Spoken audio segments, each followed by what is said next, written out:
Hello, my beautiful people, and welcome to another episode of Woman to Woman with Joanne. I am so excited to share our beautiful guest with you today. Today we have the beautiful Miss Barbie Bassett on the show, and I'm so excited that she decided to come and share with us. She is a meteorologist, she's a traffic reporter, and she's the co-host of the morning show and Today at 11 on WLBT news station. So y'all help me welcome Miss Barbie Bassett. So y'all, we are so excited to be sitting here with the beautiful Miss Barbie Bassett. Barbie, thank you so much for coming to join us today. This is so amazing. Thank you for asking me. Yes, I remember watching you on the news growing up and all that stuff. Girl, how old do you think I am? Not that old. I just remember, But for me, it's like I'll see little kids who were little kids when I was little kids, but they were younger than me. Yeah. So when I see them, I'm like, oh, you've grown up so much. And they're only like a couple of years behind me. So, hey. I love it. But thank you for coming to join us today on Woman to Woman with Joanne's platform. So talk to us. My first question is always where you were born and raised. So talk to us about where you were born and raised. I was born and raised in the thriving metropolis of Marks, Mississippi. Marks, Mississippi. Yeah. So we like to say that we are a suburb of Batesville and Clarksdale. Okay. Probably around 1,000 people in the whole town. Grew up on a farm there. My dad is a farmer. Still alive, farming full-time at the ripe old age of 82. Oh, wow. My mother is in political office there in her 9th term at the ripe old age of 81. Wow. So I grew up there, and it's one of those places that you always said, I can't wait to get out of here. Mm-hmm. And then once you get out of there, you wish that you could go back.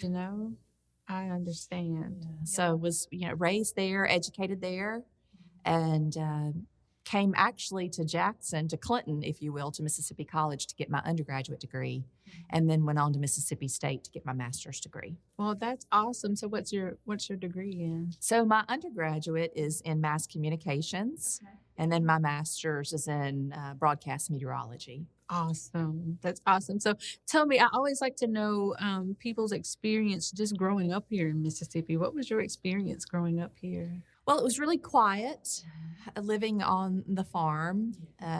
Daddy always had us working in the summers out in the fields, whether it was chopping cotton or chopping soybeans or helping with the harvest. Sometimes it was helping him plant. And those are things that I hated to do back then because my friends were always going and spending their summers at Sardis Lake or Enid Lake and having all of that fun. But, my dad really wanted to teach us how to work and how to fend for ourselves. Right. And I think that he also had us do that so that way we would leave. And go get a college education. Yes, give you a reason to want to get away. Get away and to not come back and live as an adult. But we were hard workers. We were very hard workers. But it really gave me an appreciation for what my daddy did and how hard that he worked for us and really what he did to sacrifice for us growing up. So we worked a lot. Yes. When we played. But I grew up there in a very small church in the community called Crowder, Mississippi. Yes. So grew up in Crowder, Mississippi at Crowder Baptist Church, going there.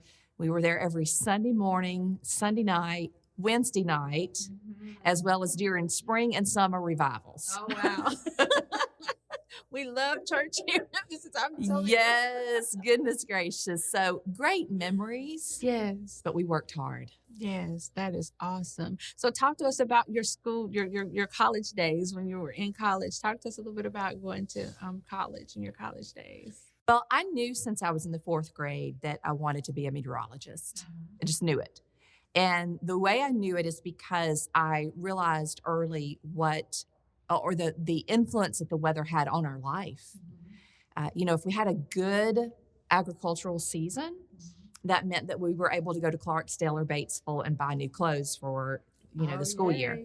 If we didn't have a good, season with the crops, then Mama made our clothes, Wow, or we that's used awesome. the hand-me-downs. So I knew at that early age, then the weather must be something really important to control our life. Yes, so you know what's coming and what's happening. That's wonderful. Yeah. Talk to me a little bit about your family. I know you were telling me that you are a homeschooling mom, and how do you have time to homeschool with everything that you do now? Talk to us about your family a little. Well, we've got 3 children. They're all teenagers now.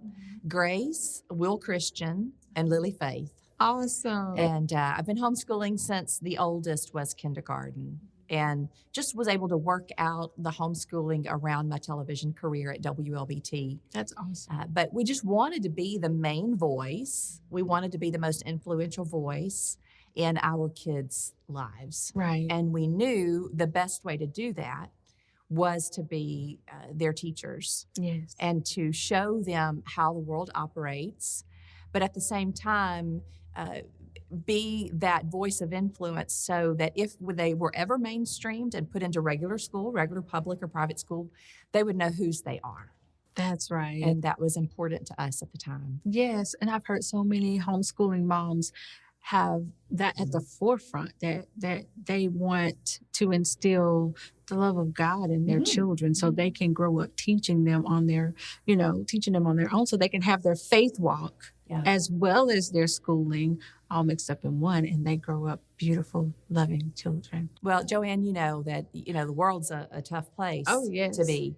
And if a child is not strong in their faith, in their structure, in their foundation, they will be eaten alive. Definitely. By this world. And we wanted to make sure that they were equipped to go throughout the world and to do what they were created to do, and to influence other people's lives for the positive, and to be disciples. That is awesome. That is amazing. Well, y'all, we're going to take a short break, and we'll be right back with more Woman to Woman with Joanne. During a public health crisis, it can be hard for those facing domestic abuse to know what to do. Being confined in the same space as an abuser can increase threats to safety, and leaving an abusive relationship during a crisis can be even more difficult than normal. You can help. Ask them how they want to connect and be creative. Be supportive and believe them. Help them think through how to stay safe. Following these tips, you can help victims of domestic violence stay safe during COVID-19. Whether buying or selling a home, service counts. Lynette Sutler with One Star Realty is your trusted realty agent with over 10 years of experience and ready to serve you, giving you the star treatment. Call Lynette Sutler today to get the service you deserve.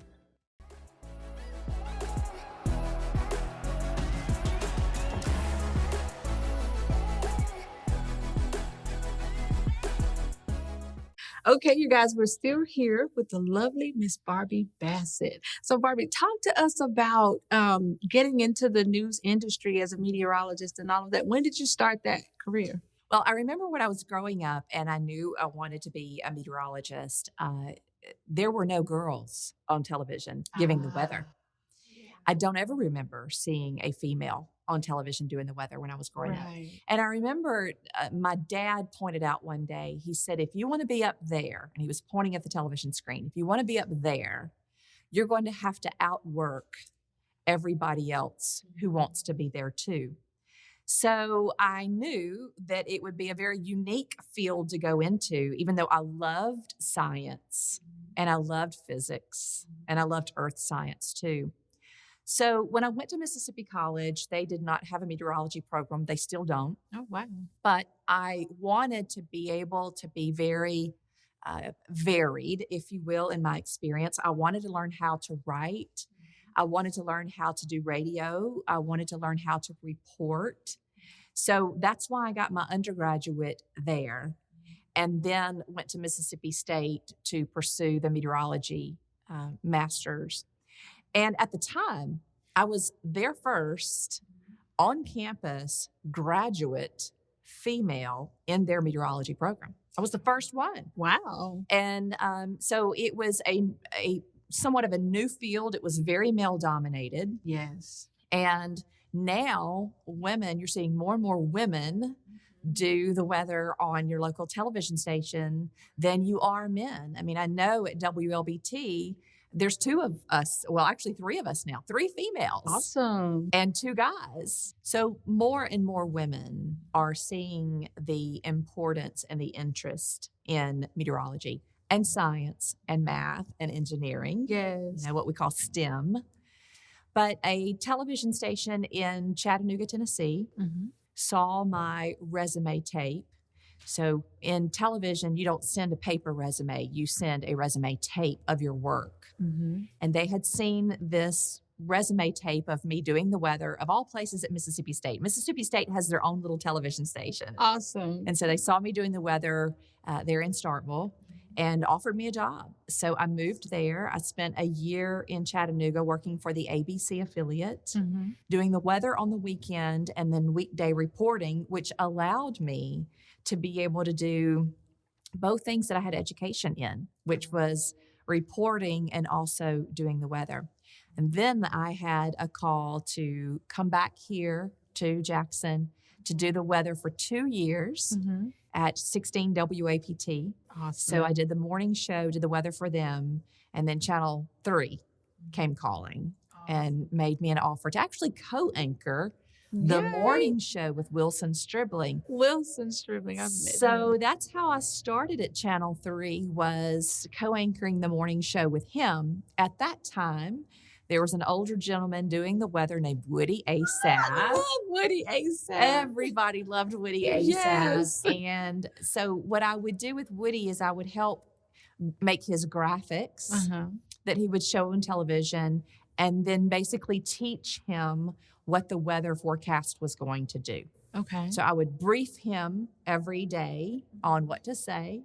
And then, of course, Sweet Woody would get on the air and do the weather. And when it came time for him to retire, the general manager at that time asked me if I would be interested in being Channel 3's first ever chief meteorologist and take over and try to fill the shoes that Woody left behind. Yes. And so that's where I've been ever since. Yes. That is wonderful. And just Woody Asaph. I remember growing up, we would watch Woody Asaph tell the news, and then we'd watch Fred Sanford. Yeah. That's just one of the sweetest memories that I have growing up, and I go back to that all the time. Everybody. Yes. Yes, he was wonderful. And then he had that little song, What Would He Say? Yes. Woody really is just a legend, not for Yes. us here in Jackson, Mississippi, but all across the state.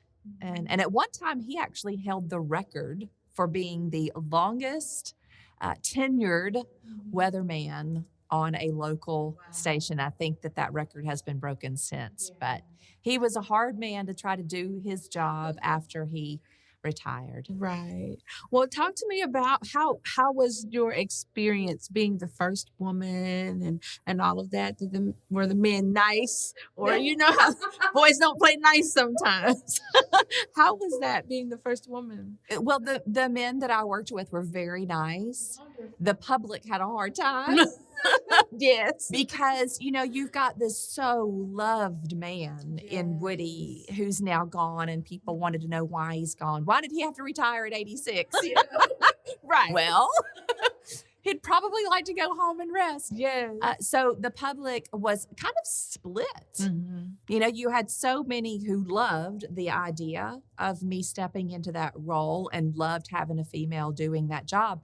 And then you had others who were, well, you're not Woody. You don't look like Woody. Yeah. And so I kind of had to get past that emotionally and mentally.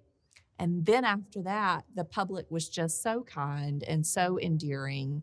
You're going to have those negative comments and those negative emails and the anonymous letters that come along with it.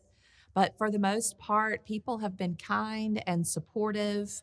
I do find it interesting that when it comes to females doing the weather, it is very superficial.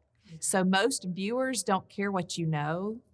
They care what you look like. Yeah. And they don't like that shirt. They don't like that dress. Please do something to your hair. Oh, wow. Are you pregnant again? So, you get those comments along the way. And in the very first few years, Joanne, it bothered me. Yeah. It really makes you think twice about, gosh, do I look that bad? Good grief. And then after I've grown up Yeah. and I've realized it wasn't about me, Right. it was something that they were dealing with internally. Yes. But it took me a while to get there. Right. And I can took about understand 5 years off from television. I left the chief meteorologist position and came home for 5 years to really concentrate on my family Yes. and do some traveling. And back in 2019, WLBT called me back and said, would you be willing to come back? And so I've been back ever since, except now I do the traffic in the morning. I do the weather whenever I'm needed. And then we started a new show called Today at 11, which is kind of like an extension of the Today Show, Mississippi style. So I co-host that show and do a little bit of news anchoring. So I kind of feel like I've got the best of all the worlds that I ever dreamed that I could have. That is just wonderful. And it sounds like such a beautiful journey that you've It taken. is. Yes. So we're going to take a short break, y'all. We're going to take a short break. We'll be right back with more Woman to Woman with Joanne. Whether buying or selling a home, service counts. Lynette Sutler with One Star Realty is your trusted realty agent with over 10 years of experience and ready to serve you, giving you the star treatment. Call Lynette Sutler today to get the service you deserve. During a public health crisis, it can be hard for those facing domestic abuse to know what to do. Being confined in the same space as an abuser can increase threats to safety, and leaving an abusive relationship during a crisis can be even more difficult than normal. You can help. Ask them how they want to connect and be creative. Be supportive and believe them. Help them think through how to stay safe. Following these tips, you can help victims of domestic violence stay safe during COVID-19.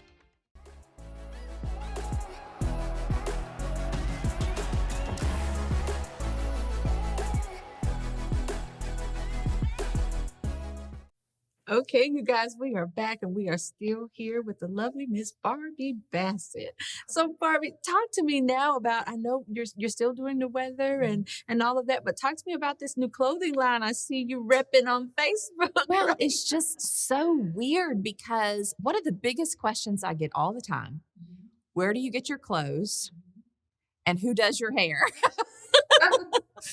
And I was always, giving people my secrets. Yeah. Giving them my secrets, which I certainly didn't mind doing. And then the pandemic hit and women weren't able to go shopping because so many of the clothing stores that I was buying clothes from closed or had all of these restrictions in place. I was able to find a lot of the vendors that I was buying clothes from and started my own online clothing business, called it Cloud9 Clothiers. Cloud9 for many reasons. Number one, because many times God spoke to his people in the Old Testament through the weather and through clouds. And the number 9, because there are 9 fruits of the Spirit, So, and of course, being a meteorologist, I just really liked the whole Cloud9 concept. So now I offer women the clothes that I wear on television on my boutique page on Facebook and Instagram. I have a personal jeweler who makes a lot of the jewelry that I wear for television. And if they want what I have, they can certainly purchase it and it's sent to them. Awesome. Now, we were talking earlier before the show started, and you were telling me all of these wonderful things that I'm like, how does she have time to do all of this? And then the weather and the reporting, and then homeschool 3 children and be a wife. And, so talk to me about the other businesses that you have going now. Well, being a farmer's daughter, I've always enjoyed farming. And it just so happened that I married a man who had some land as well. So we have a timber farm in another county. And then I love to help my parents whenever time allows. I miss driving tractors the way Oh, we used yeah. to. Now everything's done with GPSs, which is a lot of fun, Right. driving tractors. So I have some other ventures that are out there. I'm not ready to make those public yet, Yes. but I will tell you that those will be more significant than anything I've ever done before. Awesome. I can't wait. I'll be looking for it. So talk to us. Tell me, since it's so I don't want to say easy now, but that since there are more women coming into the meteorology field, what advice would you give to a young lady who's making that decision to try and go into that field? Well, my advice would be to not only have one skill that you can do, whether it is meteorology and being able to report, or meteorology and be able to do marketing or social media. Don't put all of your eggs in one basket. I mean, as a farmer's daughter, I learned that very early on, to have multiple ways Right. that you can make an income, because television is so superficial. Yeah. You don't see many 50 or 60-year-old women Right. doing the weather, but you see many 60, 70, and 80-year-old men Yes. doing the weather. So our time as a female in meteorology, television meteorology in particular, is very short. Right. Now, you could always go and do meteorology for the National Weather Service or for FedEx or Wow. some other type of a company or a business like that. But if you're wanting to be in television meteorology, be prepared that it is only for a short time, Right. and don't have your hopes set on doing that forever. I'm hoping, though, that with having more and more women in the television meteorology field, we will begin to accept women who are over 50 and over 60 and over 70, if they want to be, to accept that women age. Yes. We age.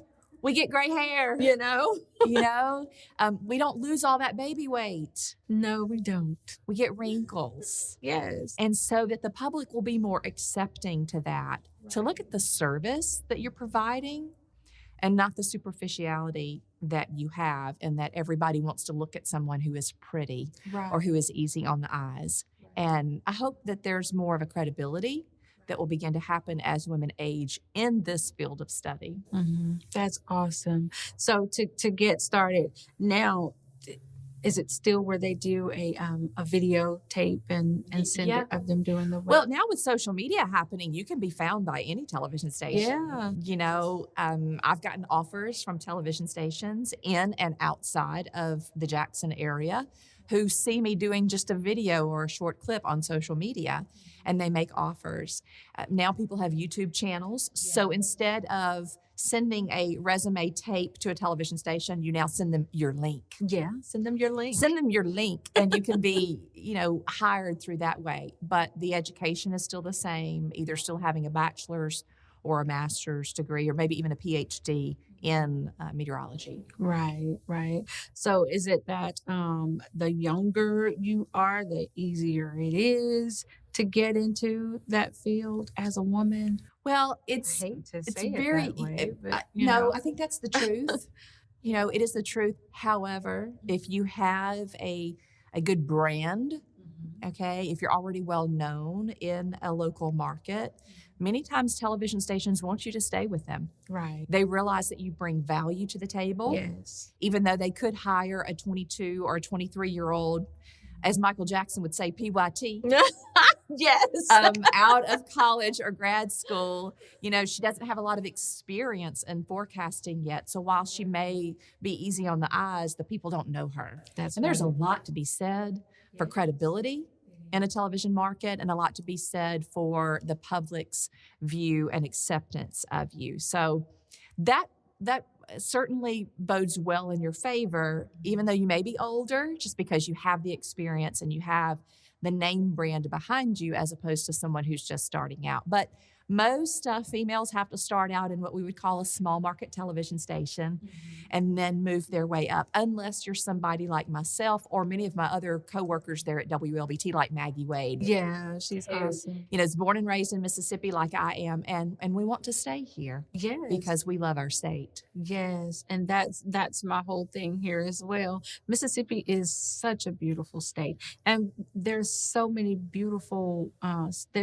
beautiful scenery. Yeah. I love driving and riding around in the Delta and the flatlands where you see just the land. Yeah. And sometimes you'll see a patch of cows or something somewhere. I just love to ride and see that. But Mississippi is beautiful. And that's all I want to show is the beauty of the people and of the state. And you certainly have that here. Yes. With your show. Oh, thank you. You have that here and a way to get the word out that we do have so much to offer. Yes. With our people and with our land and with our culture here in the state of Mississippi. So, Miss Barbie, thank you so much for coming to share your story and your journey with us. This has been absolutely awesome. Thank you. Yes, ma'am. All right, you guys. Thank y'all for joining us for another beautiful episode of Woman to Woman with Joanne. Y'all like this, share this, talk about us, tell your friends about us.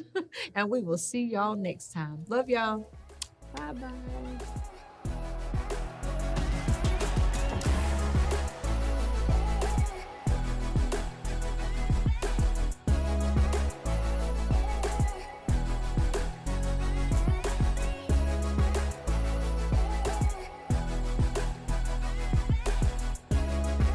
If you would like to be a guest on the show, or if you'd like to sponsor an episode, please reach out to us. You can email us at joanne@womantowomanwithjoanne.com.